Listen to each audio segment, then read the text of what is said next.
So let's go over the erector spinae muscles and how to release them. We're going to look at some fascial restrictions in the areas. So we're going to combine both fascial manipulation, pin and stretch, plus acupuncture. In addition, I'm also going to consider osseous restrictions throughout the entire spine. So let's talk about the erector spinae. Overall, the function of these muscles is responsible for spinal extension, posture, and stability. They play an essential role in upright position and controlling spinal movements. In terms of the different names of them, there's an acronym we used to use, I love spines. So the first one, the I, is ilicostalis. The lateral portion aids in spinal extension and lateral flexion. So spinal extension, lateral flexion. And as we move in towards the middle a bit more, we're going to have the middle portion responsible for extension and rotation. And the spinalis more towards the center here. The mid portion closest to the spine assists in posture and extension. So the origin is from the iliac crest to the spinous processes of the lumbar spine and the lower thoracic vertebrae. Now, realistically, the erector spinae goes all the way up into the neck, but we're just going to cover the lower part for now. So, in terms of the insertion, several points along the ribs transverse process of the thoracic and cervical vertebrae, all the way right up to the skull, as I mentioned, but we're going to mainly focus on the lower part here. In terms of the nerve supply, it's the dorsal rami of the spinal nerves going all the way from the very, very top of the head, C1, right down to L5. So, let's get in here. Mickey, I'm going to get you to cross your arms over a bit there. You take it from here, and I'm going to get you, and there's different ways we can actually address this. You okay there? Oh, yeah. Okay, so I can be doing it some of the standard pin and stretch ways, moving our way across here. And I'm also going to bring it up here just a little bit. Good. And I'm going to take this over, take it across. How are we doing? Good. Feeling that one a bit more? Yep. Yeah, quite a bit more, aren't you? Yep. Okay. And again, taking that over. And let's just take it through different positions there. And I'm also going to get you to lie on your side, please, facing over. So we're actually going to go across these muscles here. What I'll get you to do is I'll get you to take your leg down like so, okay? Yeah. Now let's take this across and down. Put the leg down. Good. Moving that, feeling that quite a bit there? Yeah. And again, a lot more than when you're sitting. Oh, yeah. Okay. And again, so we're going across the fibers here. So some of the other ways of standard pin and stretch, but now we're trying to get in there a little bit more from a different angle. Take it across, now take it down. Now move your leg into circumduction. Okay, huge difference, isn't there? Oh, my goodness. And so when I feel the fibers under my thumb there, I can actually feel more striation of those fibers. Yep, there we go. Now bring your leg back. Move down a little bit. Take it across and down. Good. Let's do that again. Cross. Excellent. Back up. Now, take it across and down. Bring this shoulder back a little bit there. Excellent. Now again, move the leg. Good. There. You really feel that one now. It's starting to soften a little bit now. Yeah. Good. So let's talk about a few points here. So let's go over a few acupuncture points that you can actually use in terms of acupressure so you can release restrictions all the way down the erector spinae. Now, if you'd like to learn more about these points that I'm going to go over, we do have specific videos on each of these points. Go to our playlist on acupressure, TCM, fascial expansions, and you'll see areas there that'll help you to release the low back. I'm only showing you, I'm going to show you 4 today, and obviously we do it on both sides.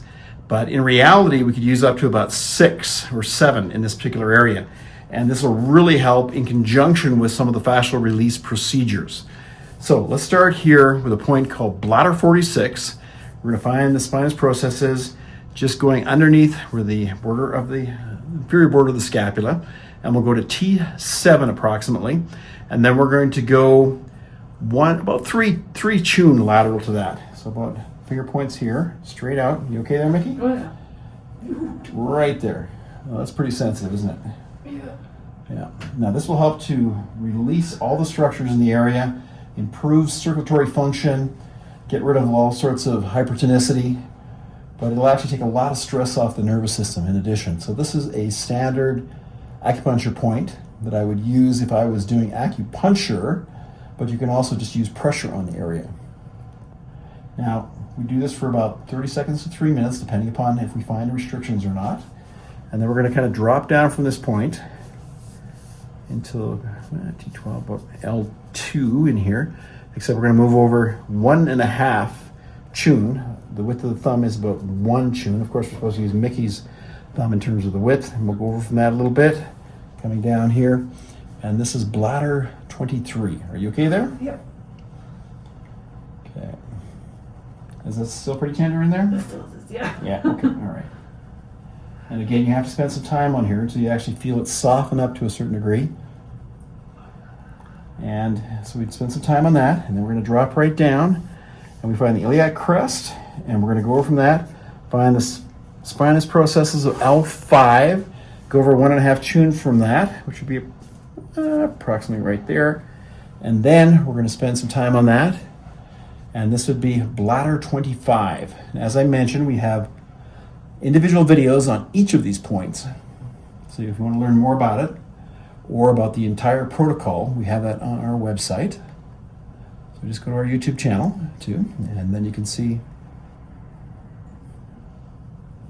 each of these particular points. Now I'm going to go to a point called bladder 40. Now this is kind of interesting because it's actually behind the knee. And if we look at this point here, we're going to see the popliteal crease, the midpoint of the popliteal crease, and we're going to get in there. Hey, how you doing there, Mickey? Pretty tender in there? Yeah. Now what I want you to do though is I want you to feel around and make sure you don't feel a pulse in the area. And if we were to get on that area and kind of free that up, and we're not going to be too aggressive with this one. This also will have a huge influence on any tension the person's experiencing in the low back all the way up the spine. Very, very powerful point. This is bladder 40.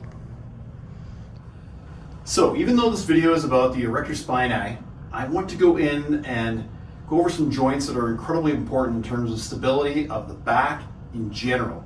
So we're talking about facet joints all the way up the spine, from thoracic, lumbar, cervical region, in addition to looking at a few other areas, because basically if you consider the feet, if something is not quite moving well in the feet, then we're going to have problems up through the whole kinetic chain, up through the knees, the hips, and the back. So what I would do in terms of treating people, I would check these joints just to see if there's any kind of restriction here. Okay, Mickey, you okay with that? Yep. Now we've been working on Mickey, so I don't expect too much of a release in any of these areas today. Okay, back, lift your hand up. So I check the thoracic area, and everything seems pretty good there. Turn on your side towards me. I'd also take a look at the lumbar spine. Yeah, that's good. Other side.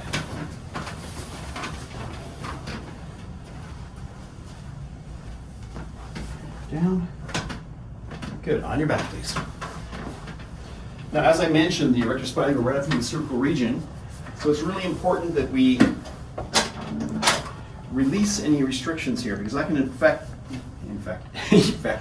everything down the entire spine. You okay? Yeah. Still pretty tight up here? Yep. Yeah. So if I felt restrictions up in the suboccipital area, I would definitely release that first before I did any adjustments. And if the patient prefers mobilization, then I can mobilize the neck.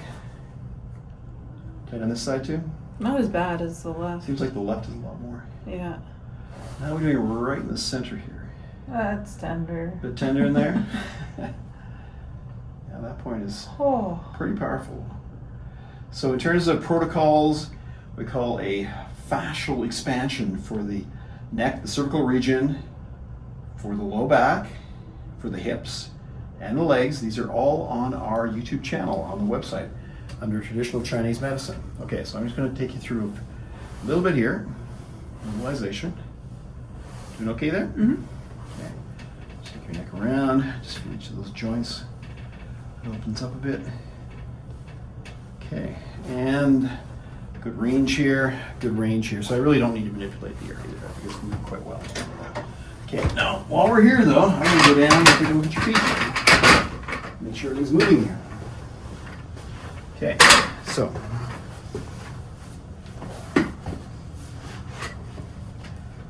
dorsiflexion, plantar flexion. You're not feeling any problems right now? Nope. Okay, just gonna check a few things here. Good, it's moving well. Good. I always joke with kids if I'm taking a look at their feet saying, do you need these toes? Good. Excellent. Okay, so that's not too bad there. What I also do is I take a look around the knees, make sure everything's moving okay. No problems there.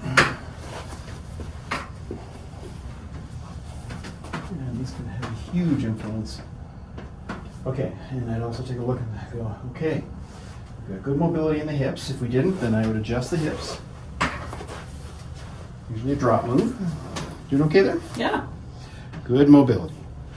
Okay, again, we look at the fascia, connective tissue, muscles, ligaments, tendons, everything in the area. Consider integrating TCM and osseous adjusting. Very powerful work.